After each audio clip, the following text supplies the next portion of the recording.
സഹോദര മതസ്ഥരുടെ അവകാശങ്ങൾ കൂടി സംരക്ഷിക്കുമ്പോഴാണ് മതേതരത്വം അർത്ഥപൂർണമാകുന്നതെന്ന് പ്രതിപക്ഷ നേതാവ് വി.ഡി. സതീശൻ. സമസ്തയുടെ സാന്നിധ്യം കരുത്തും ആത്മവിശ്വാസവുമാണെന്ന് അദ്ദേഹം പറഞ്ഞു.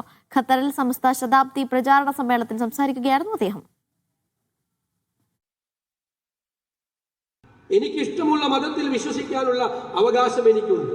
ഞാൻ ആ ഇഷ്ടമുള്ള മതത്തിൽ വിശ്വസിക്കുമ്പോൾ തന്നെ എന്റെ സഹോദര മതത്തിൽപ്പെട്ട ഒരാളുടെ നേർക്ക് ആരെങ്കിലും കൈവിരൽ ചൂണ്ടിയാൽ അവനേക്കാളും മുമ്പിൽ നിന്ന് അവനെ സംരക്ഷിക്കുമ്പോഴാണ് ഇന്ത്യയുടെ മതേതരത്വം അർത്ഥപൂർണമാകുന്നത് എന്നുള്ള തിരിച്ചറിവാണ് നമുക്കുണ്ടാകേണ്ടത്. സമസ്തയുടെ ആ സാന്നിധ്യം ഞങ്ങൾക്കെല്ലാം ആശ്വാസമാണ്, ഞങ്ങൾക്കെല്ലാം കരുത്താണ്, ഞങ്ങൾക്കെല്ലാം വലിയ ആത്മവിശ്വാസമാണ് എന്ന് പ്രത്യേകം ഞാൻ പരാമർശിച്ചുകൊണ്ട് ആ മതേതര മൂല്യങ്ങളെ സംരക്ഷിക്കാൻ, ഭരണഘടനാ മൂല്യങ്ങളെ സംരക്ഷിക്കാൻ വിട്ടുവീഴ്ചയില്ലാത്ത മതേതരത്വം ഉയർത്തിപ്പിടിച്ചുകൊണ്ട് മുന്നോട്ട് പോകും എന്ന വാക്ക് മാത്രം